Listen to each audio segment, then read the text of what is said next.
ऐसी कोई बात नहीं है कि पवार महाराष्ट्र में छाए हुए, कि कुछ भी करके शरद पवार निकल आते। तो ये शरद पवार ने अपने जो चमचे हैं उनकी तरफ से ये सब माहौल बनाया हुआ है। मीडिया को अपने पीछे लगा के रखा है और मीडिया को संभाल कर रखा है। आपकी कोई तकलीफ नहीं होगी, खाने पीने की सुविधा होगी, कहीं ना कहीं कुछ मेहरबानी करके रखी है। ये अजीब इंसान है। उम्र निकल गई है, तबीयत ठीक नहीं है। क्या होता है कि होपिंग अगेंस्ट होप होता है। अरे शरद पवार गंजे हो गए, उसमें भी उनकी एक पॉलिटिकल चाल है। पवार कभी भी सक्सेसफुली महाराष्ट्र के लीडर बने ही नहीं, अपनी ताकत पर महाराष्ट्र में मेजॉरिटी नहीं ला सके। मैं तो ये मानता हूँ कि शरद पवार एक ऐसे पॉलिटिशियन है कि जिन्होंने अपना स्वार्थ कभी देखा ही नहीं है। वो दूसरे का नुकसान सोचते हैं हमेशा। हम जिसको मराठी में एक विघ्न संतोषी जी, यानी दूसरे के लिए विघ्न होता है तो उससे मुझे संतोष मिलता है। इस दुनिया में अगर एक इंसान ऐसा है कि जिसका खुद पर भरोसा नहीं तो वो शरद पवार है। उनको पता नहीं होता कि मैं सुबह बोल रहा हूँ, शाम को मैं क्या करूँगा मुझे ही पता नहीं। ये शरद पवार एक बर्मुडा ट्रायंगल है, जिसके पास जो चीज़ जाती है वो गायब हो जाती है। तो इनके साथ जो पार्टी आ गई गायब हो गई। अब उनकी खुद की पार्टी भी डूब रही है। शायद कल एक दिन ऐसा आ जाएगा कि जब सुप्रिया ताई को भी उनका ही पिता दगा दे सकता, कि अभी तक तय नहीं कर पा रहे कि मैं चाणक्य हूँ या मैं चंद्रगुप्त हूँ। वो बाद में सच बोलना है इसलिए आज झूठ बोल देते। 2 साल के बाद बोलेंगे हाँ अजीत को मैंने ही भेजा था, ये बोल सकते। यानी रासलीला भी कर रहे और भगवत गीता भी बता रहे। मेरी समझ में ये नहीं आ रहा है कि आप करना क्या चाहते हो भाई। आज जो पूरा मराठी मीडिया इनके आरती करता था, अब वो भी मुंह के बल गिरा है। इसके आगे फिर उनकी पार्टी फिर से नहीं खड़ी होगी और मान लो बेटी का तो पॉलिटिकल करियर खत्म हो गया। शरद पवार को हमारे मराठी मीडिया में भीष्म पितामह कहा जाता है। मैं कहता हूँ उनके बाप है कि जिसको बेटे की शादी करनी थी वही शादी के लिए खड़ा हो गया। ऐसा जो बाप था वैसे शरद पवार है। अब ये उम्र होने के बाद भी बोलते हैं कि नहीं फिर से शादी तो मैं ही करूँगा। ये शंतनु है, भीष्म पितामह नहीं है। नमस्कार दोस्तों, ओशियन नेटवर्क में आपका स्वागत है। आज भाऊ तोरसेकर चूँकि पधारे थे हमारे यहाँ और इस समय मेरे स्टूडियो में हैं, तो भाऊ से आज एक्चुअल में बात करेंगे शरद पवार के बारे में, जो मीडिया की सुर्खियाँ बने रहते हैं हमेशा। जब से मैं देख रहा हूँ, मेरी याददाश्त है और आपकी भी याददाश्त होगी, तब से आप भी देख रहे होंगे कि महाराष्ट्र पर सर्वाधिक चर्चाएं होती हैं, सर्वाधिक खबरें बनती हैं, सबसे ज़्यादा घटनाएं होती हैं और सर्वाधिक अगर कोई मीडिया में छाया रहता है तो उसका नाम है शरद पवार। इत्तेफाक से, संयोग से, जब शरद पवार की राजनीति शुरू हो रही थी, राजनीतिक जीवन शुरू हो रहा था, उसी समय भाऊ तोरसेकर की पत्रकारिता का करियर शुरू हो रहा था। तो भाऊ से बेहतर और कोई नहीं जानता है शरद पवार को और शरद पवार की यहाँ तक की यात्रा को। तो पहले खंड में हम लोग शरद पवार के बारे में ही बात करेंगे कि शरद पवार इतने महत्वपूर्ण क्यों बन गए हैं महाराष्ट्र की राजनीति के लिए और मीडिया में वो क्यों छाए रहते हैं, चर्चाओं का केंद्र क्यों बने रहते हैं, जबकि शरद पवार जो है वो महाराष्ट्र के कोई इतने बड़े लीडर नहीं हैं कि पूरे महाराष्ट्र ने कभी उनको एक्सेप्ट किया हो या पूरे महाराष्ट्र में वो एक छत्र कभी लीडर स्वीकार किए गए हों।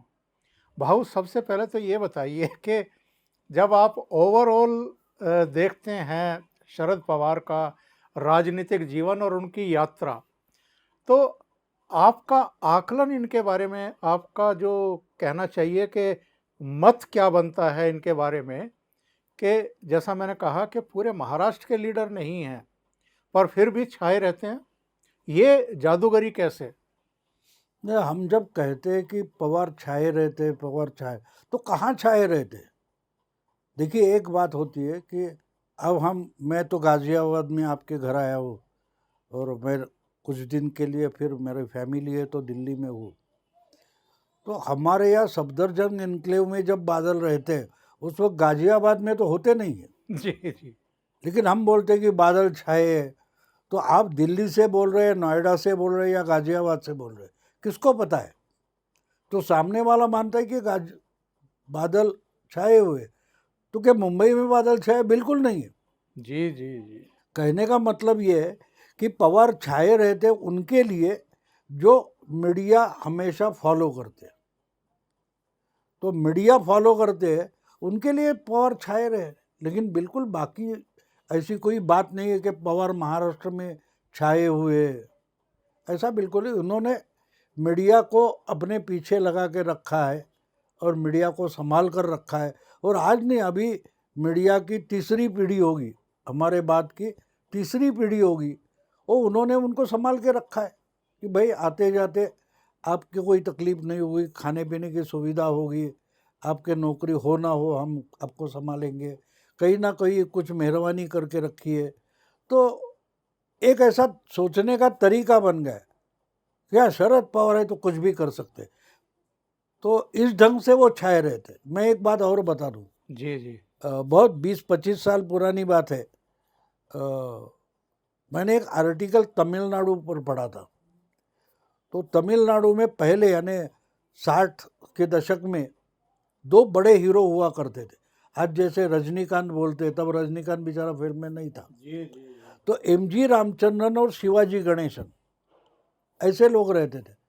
तो दोनों टॉप के आर्टिस्ट थे, एक सुपरस्टार था, लेकिन अभिनय हम देखे, एक्टिंग अगर देखे तो शिवाजी गणेशन की अच्छी होती थी। तो शिवाजी गणेशन की एक क्रांतिकारी फिल्म आई थी, स्टोरी क्रांतिकारक थी और बड़ी अच्छी चली भी अच्छे। तो लोगों को यानी जो देखकर बाहर निकलते थे उनको पूछा गया कि कैसी फिल्म है? फिल्म तो बढ़िया है बोले, लेकिन एक बात है बोले, उसमें आखिर में उसको फांसी चढ़ाई जाती है, फांसी दी जाती है, तो ये फांसी लगकर मर जाता है जो शिवाजी गणेशन है। तो देखकर लौटने वाले क्या बोल रहे थे, अगर एमजी रामचंद्रन होता ना तो उससे भी निकल आता। तो ये जो सोच है कि एमजी रामचंद्रन जिस ढंग की कथाएं कहानियां बताते थे, पेश करते थे, उसमें वो कहीं से भी निकल आते। आज जैसे रजनीकांत का बोला जाता है, जी हाँ जी हाँ। तो बिल्कुल वैसा एक इमेज बन गई थी। तो स्टोरी क्या है उससे कोई मतलब नहीं, लेकिन इससे शिवाजी गणेशन के जगह अगर एमजी रामचंद्रन को लिया जाता तो वो फांसी नहीं लगता, वो उससे भी निकल जाता। तो ये जो सोच है बस बिल्कुल वही मराठी मीडिया की एक तरीके से सोच बन गई है कि कोई। आज सुबह मुझे एक फ़ोन आया था कि आपने ऐसा बोला है, वैसा बोला है, शरद पवार का ये गेम है क्या? मैंने बोला अरे नासा भी पता नहीं है नासा को, लेकिन शरद पवार निकले तो सीधे चांद पर एक पाँव रखेंगे और मंगल पर दूसरा रख सकते। ये सोच हो गई है, तो उस पर कोई दवाई है नहीं। भाऊ, पिछले दिनों जब ये सारा घटनाक्रम हुआ और हम लोगों ने अपने अपने हिसाब से उसकी व्याख्या की, अलग अलग वीडियो बनाए, तो कमेंट बॉक्स में बहुत सारे लोगों ने ये कहना शुरू किया कि नहीं नहीं, ये भी एक शरद पवार की चाल है। यानी अजीत पवार, छगन भुजबल और प्रफुल्ल पटेल अगर 30 से ज़्यादा एमएलए को लेकर के भारतीय जनता पार्टी के साथ चले गए और शपथ ग्रहण कर ली छगन भुजबल ने, अजीत पवार ने, और उनके साथ 8 एमएलए ने कुल मिला करके, तो ये भी शरद पवार की चाल है। ये जो शरद पवार के बारे में एक कहना चाहिए कि फिनोमिना, एक परसेप्शन बन गया है मीडिया के साथ साथ आम लोगों में भी, ये कैसे क्रिएट हुआ? नहीं, ये ऐसे ही क्रिएट हुआ है ना, ये मीडिया ने बनाया हुआ है। मीडिया ने बनाया हुआ है कि कुछ भी करके शरद पवार निकल आते।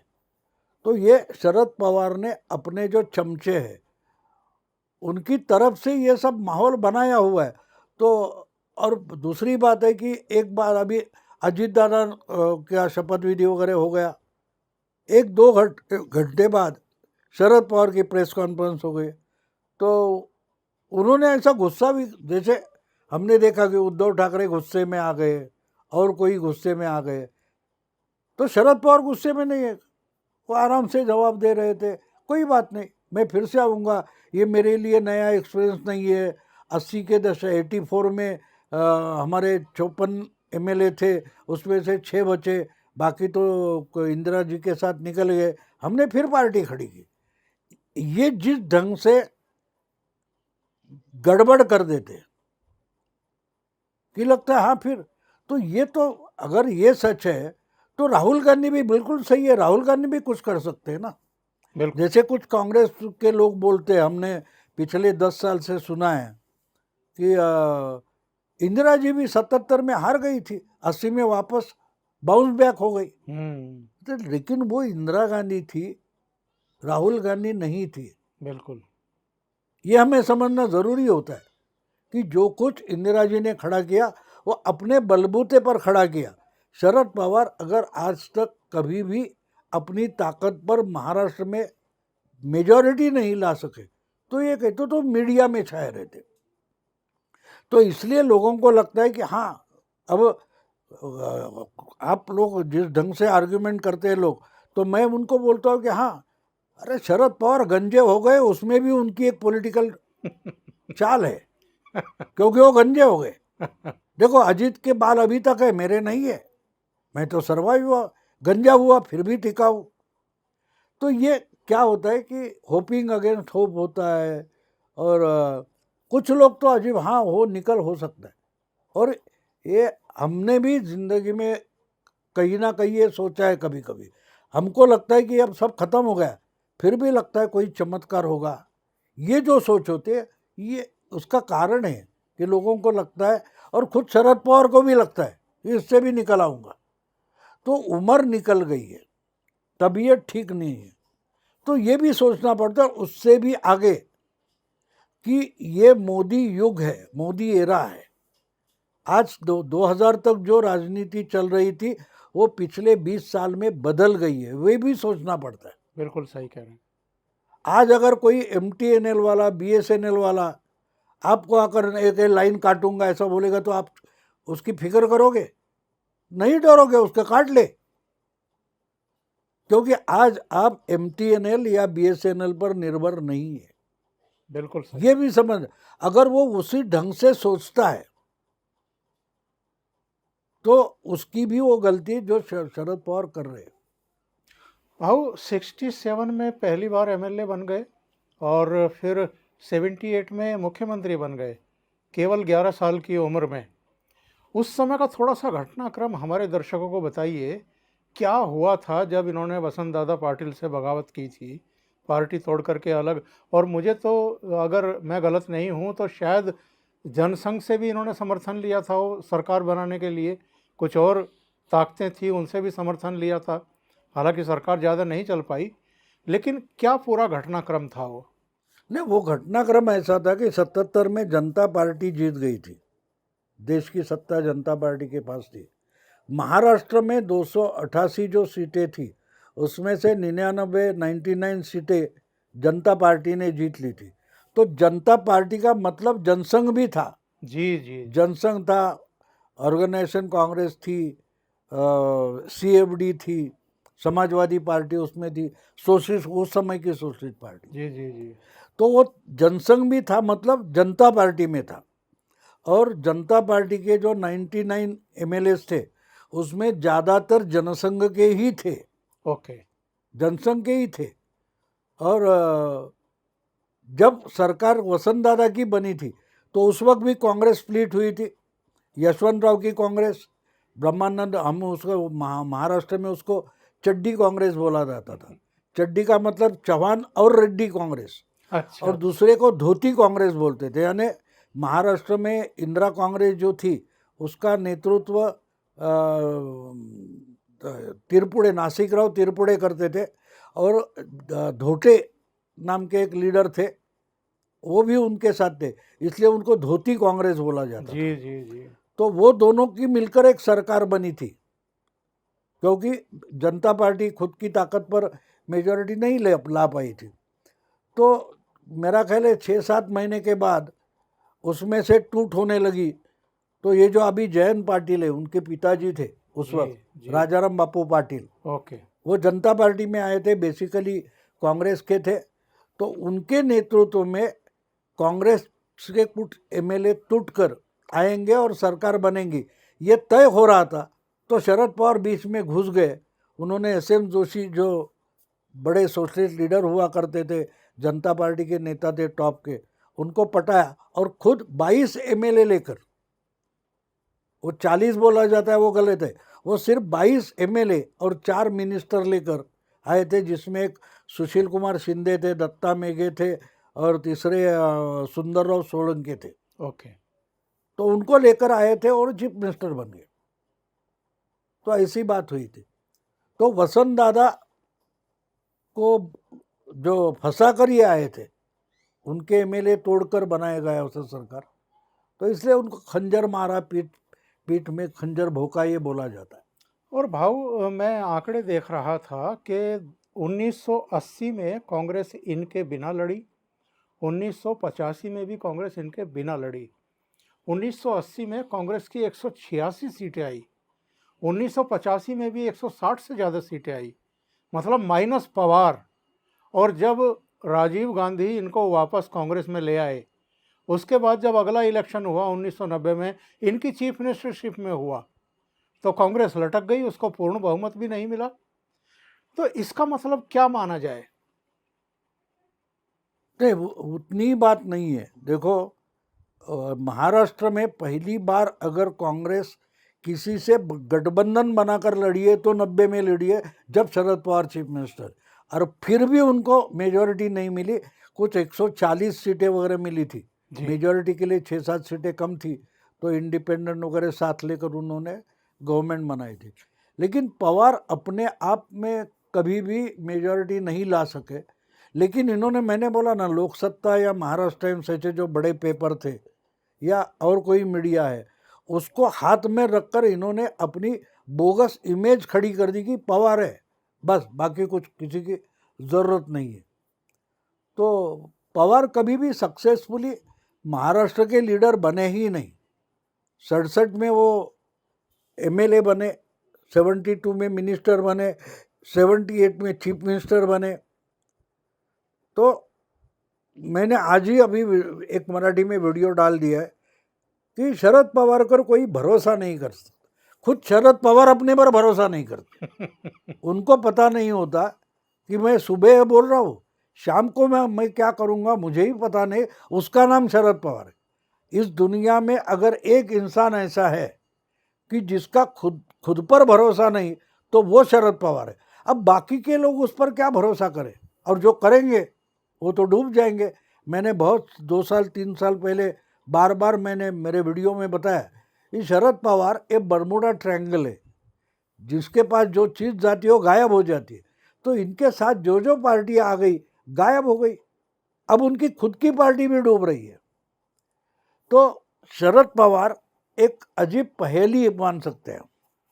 एक अजीब पहेली है कि जो ना खुद को समझिए ना औरों को समझिए। ऐसे भाऊ, जब ये सोनिया गांधी के विदेशी मूल के मुद्दे पर कांग्रेस से अलग हुए थे, 99 में एनसीपी बना करके पहला इलेक्शन लड़े थे, 58 सीटें आई थी। अगला जो इलेक्शन हुआ था 2004 में, उसमें इनकी मैक्सिमम 71 सीटें आई थी और कांग्रेस 69 सीटों पर रह गई थी, यानी 2 सीटें एनसीपी की ज़्यादा थी। और एक इंटरव्यू में, अगर मैं गलत नहीं हूँ तो अजीत पवार ने इस बात का गिला भी किया था कि उस समय अगर शरद पवार चाहते तो एनसीपी का मुख्यमंत्री हो सकता था, यानी वो मुख्यमंत्री बन सकते थे और शायद एनसीपी की आज स्थिति दूसरी होती। 2004 में शरद पवार ने अजीत पवार को मुख्यमंत्री नहीं बनने दिया, क्या ये माना जाए? नहीं, मुख्य अजीत दादा के लिए ऐसा नहीं मानता मैं। उसमें आधी सच्चाई है। अजीत दादा को इतना भी बड़ा नहीं करना है, यानी शरद पवार की पार्टी में दूसरा कोई बड़ा हो, काबिल हो, ये उनको चलता नहीं था। और जो काबिलियत दिखाई देगा उसको तो हटा देंगे। वो तो खुद छगन भुजबल, उसका आपको याद होगा तो छगन भुजबल इनके साथ रहे। लेकिन जब छगन भुजबल ने ओबीसी का नेशनल लीडर बनने की कोशिश की और पटना में उनकी बहुत बड़ी रैली सक्सेसफुल हो गई, बस उसके बाद एनसीपी में उनका कद छोटा करने की कोशिश तरीके से हुई है। तो सिर्फ अजीत दादा नहीं है, आज लोगों को लगता है कि अपनी बेटी के लिए कर रहे, ये बेटी से भी ऐसा ही करेंगे। जब तक मैं हूं दूसरा कोई बड़ा नहीं बन सकता, ये इनकी सोच है, ये इनकी सोच है। तो आज सुप्रिया ताई को अच्छा लगता होगा कि चलो चचेरा भाई तो हट गया, अब तो पूरा मेरा ही है, तो ऐसा नहीं हो सकता। शायद कल एक दिन ऐसा आ जाएगा कि जब सुप्रिया ताई को भी उनका ही पिता दगा दे सकता है। तो 2004 में जो कुछ हुआ या बार बार हुआ है, तो आपको पहले शरद पवार को समझ लेना ज़रूरी है। शरद पवार की बात ऐसे कि ये अजीब इंसान है जो अपना फायदा तक नहीं देखता, वो दूसरों के नुकसान में खुश हो जाता है। हाँ, इसका नाक टूटा है ना, बढ़िया। मैंने एक कहानी बढ़िया पढ़ी थी, भगवान प्रसन्न हो गए और बोले वत्स जो कुछ चाहिए मांग ले। तो वो वत्स सर खुजला रहा है, ये कर रहा है, क्या मांगू तो क्या मांगू। इतने में भगवान बोले अरे तुझे जो मिलेगा उसका दुगना ओमकार को मिलेगा। तो 1 मिनट में भाऊ बोल गया कि ठीक है मेरा दाया हाथ तोड़ दो, यानी ओमकार के 2 हाथ टूटे। यानी अपना 1 हाथ टूटेगा उसका मतलब नहीं है, ओमकार के 2 हाथ टूटे, इसमें इनको इंटरेस्ट है। ये जो सोच है ये शरद पवार की सोच है। अगर ये हम समझ लेते हैं तो पवार साहब की पूरी राजनीति आप समझ लीजिए। वो अपने फायदे की नहीं सोचते, और बल्कि मैं तो ये मानता हूँ कि शरद पवार एक ऐसे पॉलिटिशियन है कि जिन्होंने अपना स्वार्थ कभी देखा ही नहीं है, वो दूसरे का नुकसान सोचते हैं हमेशा। हम जिसको मराठी में एक विघ्न संतोषी, यानी दूसरे के लिए विघ्न होता है तो उससे मुझे संतोष मिलता है, उसका नाम शरद पवार है। भाऊ 2019 के घटनाक्रम पर आए उससे पहले मैं एक सवाल ज़रूर जानना चाहता हूं आपसे कि अभी आपने कहा पहली टिप्पणी में शरद पवार पूरे महाराष्ट्र के लीडर नहीं बन पाए, तो मैं ये जानना चाहता हूं कि ऐसे कौन से कारण थे। अभी 5 या 5.5 या 6 दशक की इनकी राजनीतिक यात्रा हो गई है, और पिछले दिनों तो इनके भतीजे ने ही इनकी मौजूदगी में कह दिया था कि अरविंद केजरीवाल अपने दम पर सरकार बना सकते हैं, केसीआर बना सकते हैं जो कांग्रेस से निकले, जगन मोहन रेड्डी बना सकते हैं, ममता बनर्जी बना सकती हैं, नवीन पटनायक बीजू पटनायक साहब के बेटे वो कई बार बन सकते हैं मुख्यमंत्री, और जिनको चाणक्य कहा जाता है राजनीति का, वो अपने दम पर महाराष्ट्र में कभी अपनी सरकार नहीं बना पाए। कौन सी कमजोरियां रही हैं कि ये ऐसा नहीं कर पाए जो केजरीवाल, केसीआर, ममता बनर्जी, जगन मोहन रेड्डी या नवीन पटनायक कर पाए, और ये पूरे महाराष्ट्र के नेता क्यों नहीं बन पाए आज तक? अगर एक लाइन में बताना है, एक ही लाइन में मैं बता सकता हूँ, वो लाइन ये है कि अभी तक तय नहीं कर पा रहे कि मैं चाणक्य हूं या मैं चंद्रगुप्त हूं। चंद्रगुप्त चाणक्य नहीं होता या चाणक्य चंद्रगुप्त नहीं हो सकता। स्ट्रैटेजी सब चाणक्य की थी, लेकिन लड़ा कौन? तो उसने पूरा दिमाग लगाकर चाणक्य जो बोल रहे वो समझा, उसको इम्प्लीमेंट किया। ये तो खुद चाणक्य भी बनना चाहते और चंद्रगुप्त भी बनना चाहते, इसलिए इनकी पूरी राजनीति फेल क्यों है 5-6 दशकों के बाद, क्योंकि ये अभी तक तय नहीं कर पा रहे। जो हमने शुरू किया था कि शरद पवार कुछ भी कर सकते, तो देखो जो कौन है वो रजनीकांत है, मैंने शुरू में जी तो रजनीकांत खुद ही स्क्रिप्ट लिखेगा, खुद ही म्यूजिक देगा, खुद ही डायरेक्ट करेगा, ऐसा नहीं होता है ना। कुछ ना कुछ तो दूसरों की मदद लेनी पड़ती है। आप ठीक है, आप एक्टिंग करो, आप डायरेक्शन भी करो, लेकिन उसी वक्त आप कैमरा भी नहीं ऑपरेट कर सकते। आपको कम से कम कैमरा मैन लेना चाहिए। ये बोलेगा नहीं नहीं नहीं, कैमरा को हाथ मत लगाओ, मैं ऑपरेट करने वाला हूँ, तो कैसे करोगे, कैसे करोगे? तो ये इनकी हालत, वो प्रॉब्लम पवार का ये है कि ये कुछ भी तय नहीं कर पाते कि मुझे क्या करना है। गेंद भी मैं डालूंगा, बैटिंग भी मैं करूंगा, कैच भी मैं लूँगा, ये तीनों बातें एक साथ होकर तो क्रिकेट नहीं खेली जा सकती ना। तो पवार साहब को अभी भी यानी 6 दशकों के बाद ये तय नहीं कर पा रहे कि मैं बॉलर हूँ, बैट्समैन हूँ, फील्डर हूँ, अंपायर हूँ।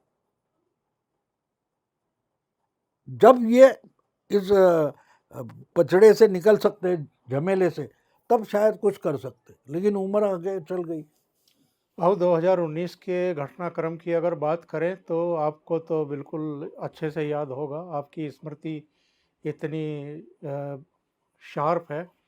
इन्होंने जब ये सब घटनाक्रम चल रहा था, उद्धव ठाकरे समर्थन के नाम पर कुछ बोल ही नहीं रहे थे, तो मीडिया वालों ने इनसे पूछा, तो इन्होंने मीडिया से कहा कि जनादेश जो है वो भारतीय जनता पार्टी और शिवसेना को मिला है, सरकार बनाने की जिम्मेदारी उनकी है, उनसे पूछिए, हमसे क्यों पूछ रहे हैं।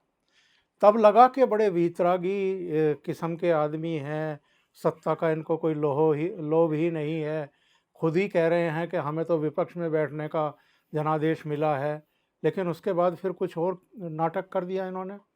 ये जो एकदम ये कलाबाजी मारते हैं, ये कला क्या पहले से इनके बर्ताव में है, खून में है, या लोगों को भ्रमित करने के लिए कहते कुछ और है और करते कुछ और है? नहीं, उनकी वो आदत है ना कि भाई वो बाद में सच बोलना है, इसलिए आज झूठ बोल देते। अब इसलिए मैंने परसों एक मराठी में वीडियो बनाया था, 2 साल के बाद बोले कि हाँ अजीत को मैंने ही भेजा था, ये बोल सकते। क्योंकि देखो, हम कॉलेज में जब जवान थे तो हमने भी देखे, आज के भी लड़के, आज की जो जनरेशन है उसमें भी कुछ लड़के इंटेलिजेंट होते हैं। देखो, कॉलेज में जो टपोरी होता है ना, वो भी इंटेलिजेंट होता है, ऐसा नहीं कि बुद्धू है, लेकिन वो टपोरी ही रहता है, आगे कुछ कर नहीं पाता। उस उम्र से निकलने के बाद अगर आप देखो, हम भगवान श्री कृष्ण की जो कथाएं हमने सुनी है, कृष्ण लीला सुनी है, तो जब रास लीला करते थे उस वक्त गीता नहीं बोलते थे, और गीता कहने का समय आया तो रासलीला नहीं करनी चाहिए। तो इनका सब प्रॉब्लम, मैं बार बार वही बोल रहा हूँ ना इनको, कि 2019 में ये बता रहे, उधर वो कर रहे, यानी रासलीला भी कर रहे और भगवत गीता भी बता रहे, तो कृष्ण नहीं बन सकते ना। क्योंकि भगवान श्री कृष्ण को इतनी समझ थी कि रासलीला कब करनी है और कब जाके मुझे भगवत गीता कहनी है। तो ये 25-20 साल के थे तब भगवत गीता बोल देते, और अचानक उनको याद आज नहीं तो मैं तो 80 का हो गया, अब मुझे रासलीला करनी चाहिए, तो क्या करे। यानी मैं तो कहता हूँ कि स्प्लिट पर्सनालिटी है, वो खुद को तय नहीं कर पा रहे। ये क्या बोलते हैं उसको, साइकोलॉजी में स्प्लिट पर्सनैलिटी होती है, वैसी उनकी स्प्लिट पर्सनैलिटी है। अब देखिए कि मैं चुनाव नहीं लड़ूंगा, ये उन्होंने 2012 या 13 में बोल दिया कि इसके आगे चुनाव नहीं लड़ूंगा, और राज्यसभा मेंबर हो गए। तो राज्यसभा का चुनाव नहीं होता। सही। और एक बार नहीं, तीसरी बार बने, दूसरी बार बने। यानी मेरी समझ में ये नहीं आ रहा है कि आप करना क्या चाहते हो भाई, क्या करना चाहते हो। तो इसलिए बार बार जो करते हैं वो गलत ही साबित होता है। हाँ, एक बात है कि नुकसान उनका अकेले का नहीं होता, बहुत सारे लोगों का होता है। उनको लीडर जो मानते हैं उनका होता है, उन पर जो श्रद्धा लगाए बैठे उनका होता है। आज आज जो पूरा मराठी मीडिया इनके आरती करता था, अब वो भी मुंह के बल गिरा है। बिल्कुल सही कह रहे हैं। तो नुकसान बहुत लोगों का होता है, उनका अकेले का नहीं होता है। बहु जो इन लोगों ने किया 2019 में, भारतीय जनता पार्टी के साथ ही उद्धव ठाकरे ने धोखा नहीं किया था, और शरद पवार ने भी उनके साथ मिलकर के जो जनता का आदेश था कि विपक्ष में बैठिए, शरद पवार के लिए भी कांग्रेस के लिए भी, तो एक तरीके से भाजपा के साथ ना करके या देवेंद्र फडणवीस को मुख्यमंत्री बनने से रोक करके इन्होंने एक घात उनके साथ ही नहीं किया था। जो जनादेश 2019 का आया था विधानसभा में, महाराष्ट्र की जनता के साथ भी इन्होंने घात किया था। क्या इसका नतीजा इनको भुगतना पड़ेगा? हालांकि मोटे तौर पर देखें तो भुगतना पड़ चुका है। शिवसेना भी टूट चुकी है, उद्धव ठाकरे मातोश्री में अकेले ही बैठे हैं 2-3 समर्थकों के साथ, और आज शरद पवार के साथ भी ये नौबत आ गई है। तो क्या इतनी जल्दी एक प्राकृतिक न्याय होते हुए हम देख रहे हैं कि जो आपने किया उसका तुरंत ही आपको नतीजा भुगतना पड़ गया?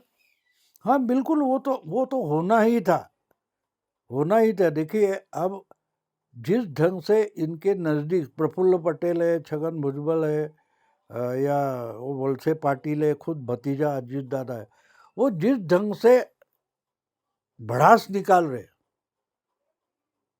तो इसका मतलब उनको इतने सालों से कुछ ना कुछ तो तकलीफ हुई है। जब तक समय था उन्होंने सहन किया है, टॉलरेट किया है, लेकिन उनकी भी हद हो गई, इसलिए तो उनको परिणाम भुगतना पड़ रहा है। और उसका नुकसान आगे चलकर उनकी बेटी को ही सोचना है, सहना पड़ेगा। तो नुकसान अपने बेटी को कुछ बनाने के लिए ये निकले थे, लेकिन अपनी बेटी का ही नुकसान कर गए, ऐसा मुझे लगता है। क्योंकि इसके आगे फिर उनकी पार्टी फिर से नहीं खड़ी होगी, और मान लो बेटी का तो पॉलिटिकल करियर खत्म हो गया।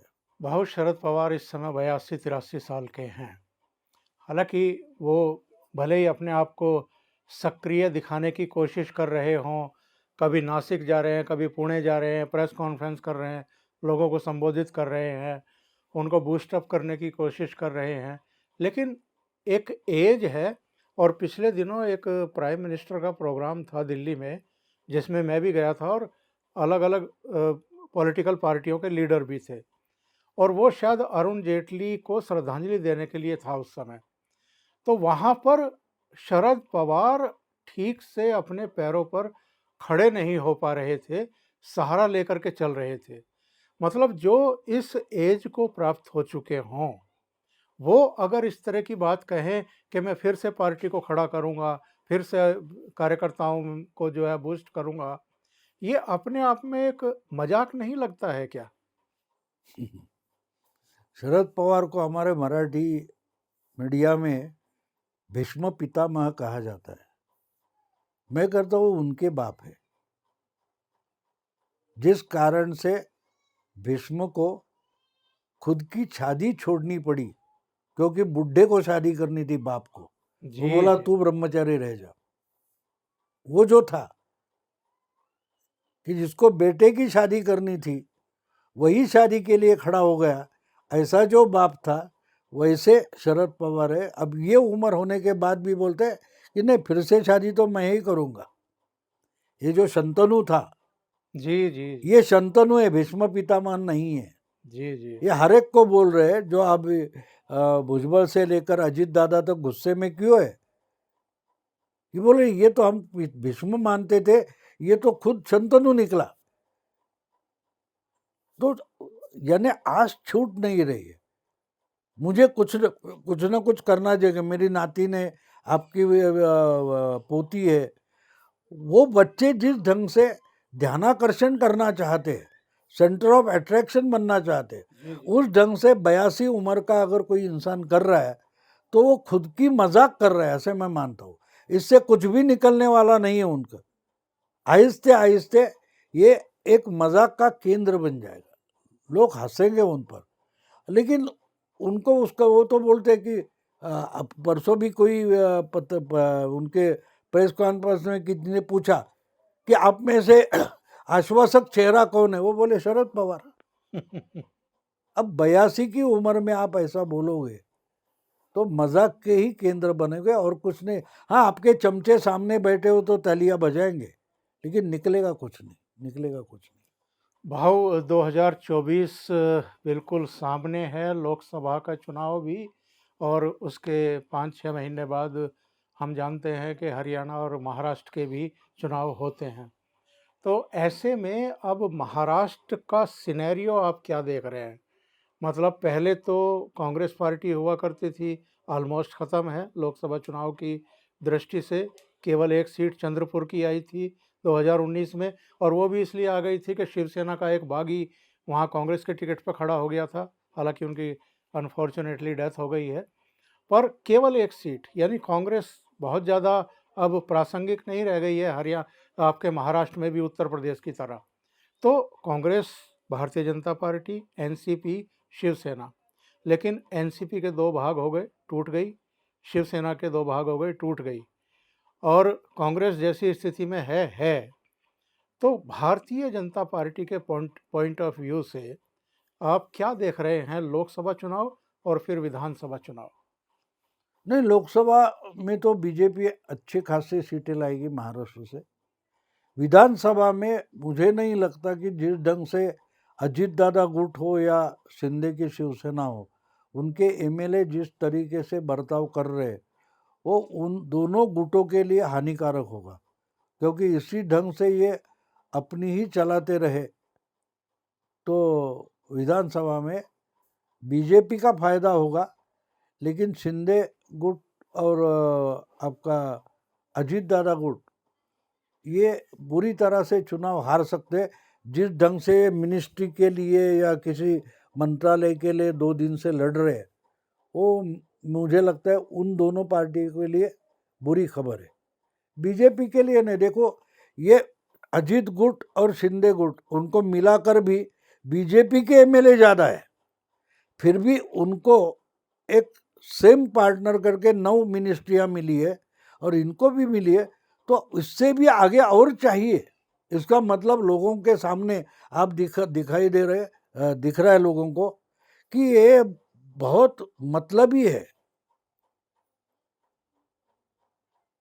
इनको जनता से कोई मतलब नहीं है, लोगों की लज्जा भी नहीं है। तो इसका बहुत बड़ा परिणाम जनमानस पर पड़ता है, क्योंकि बीजेपी 105 होकर जो वो अच्छे नंबर से चुनकर आने के बावजूद 2.5 साल अपोजिशन में बैठे जी। और अब मिला है, फिर भी अगर सैक्रिफाइस कौन कर रहा है तो बीजेपी के एमएलए कर रहे हैं, तो उनकी इज्जत जनता की मन में बढ़ती है, बीजेपी के एमएलए की। और जो टूट कर आए हैं, अगर वो जो मिला है उससे भी और चाहते तो उनकी इज्जत, विश्वासार्हता कम हो जाती है। इसलिए मुझे लगता है कि बीजेपी के लिए अच्छा है, लेकिन उनके साथी जो आए उनका नुकसान होगा, और उसका फायदा अजीत दादा के बजाय शरद पवार को और एकनाथ शिंदे के बजाय शरद पवार, उद्धव ठाकरे को। जी जी जी। कांग्रेस का रिलेवेंस खत्म हो गया। कांग्रेस, देखो महाराष्ट्र में कांग्रेस का कोई लीडर ही नहीं बचा। अपने जिले के बाहर इस लीडर को कांग्रेस के कोई पूछता है, ऐसा आप नाम भी नहीं ले सकते।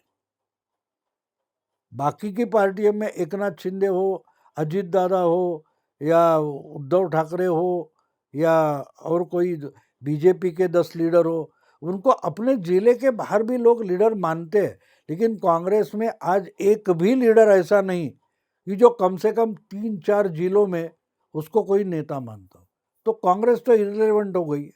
हाँ, उनके आज भी अगर चुनाव होता है, कुछ काम नहीं करे, तो भी एक 35-40 तक एमएलए चुनकर आ सकते हैं। आहिस्ते आहिस्ते वो कम हो जाते हैं। हमने यूपी में देखा कि 85 के बाद कांग्रेस आहिस्ते आहिस्ते यूपी में खत्म हो चुकी।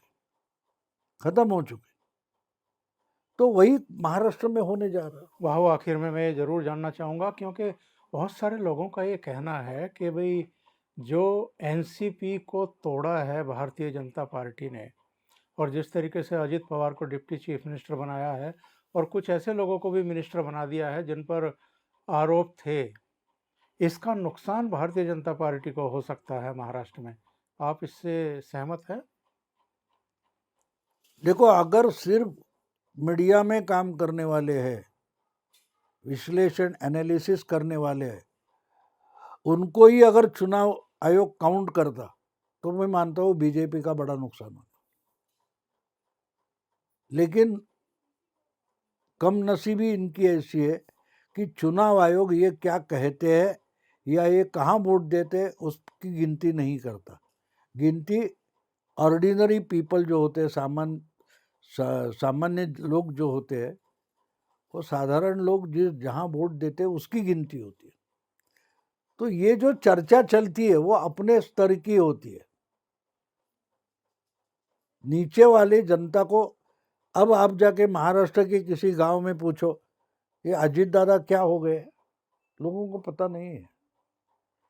अपना रोजमर्रा जिंदगी जीने की संघर्ष में लोग लगे रहते। बिल्कुल सर। तो चुनाव के टाइम में जो सिचुएशन बनती, परिस्थितियां बनती है, उस पर वोट देना होता है। और दूसरी बात ये होती है कि लोकसभा में लोग पार्टी चुनते हैं, विधानसभा में लोग एमएलए चुनते हैं, और शहर में हो या और जगह जो वार्ड होता है उसके लोग जो चाहते होता है। तो उस ढंग से होता है। कोई यूनिवर्सिटी में बैठकर या टीवी के स्टूडियो में बैठकर चुनाव नहीं होते।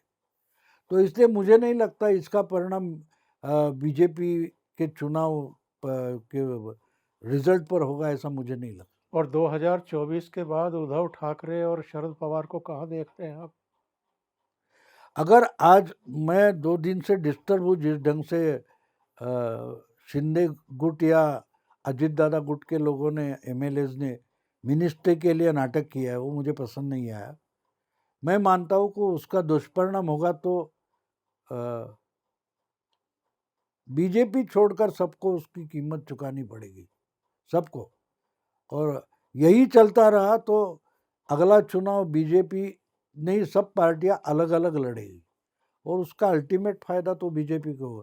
क्योंकि एक बात हमें ध्यान में रखनी चाहिए, बीजेपी का आज का जो हाईकमांड है वो आने वाला चुनाव नहीं सोचता, ये चुनाव में क्या करेंगे और उसके बाद 5 साल बाद दूसरा चुनाव आएगा उसमें क्या होगा, ये भी सोचकर वो आज की राजनीति बनाते। ये और किसी के पास इस ढंग की सोच नहीं है। इसलिए बीजेपी को फायदा क्यों हो रहा है, तो उनकी जो सोच है उसका फायदा है। आइडियोलॉजी वगैरह अलग बात है। आज किसी भी पार्टी के पास आइडियोलॉजी नहीं है, विचारधारा वगैरह देखने की, सुनने की बातें है, उससे आज आगे कुछ नहीं। इसलिए जो आने वाली समस्या आने के पहले सोचते, उनको फायदा होता है। इसी भाऊ बहुत बहुत धन्यवाद। आप हमारे आवास पर पधारे, और केवल नहीं पधारे बल्कि हमारी पोती को आशीर्वाद भी दिया, और हमारे स्टूडियो में आपने महाराष्ट्र की राजनीति पे, ख़ास तौर से जो शरद पवार की राजनीति रही है उस पर बहुत गहन विश्लेषण किया है। भाऊ बहुत बहुत धन्यवाद। नमस्कार।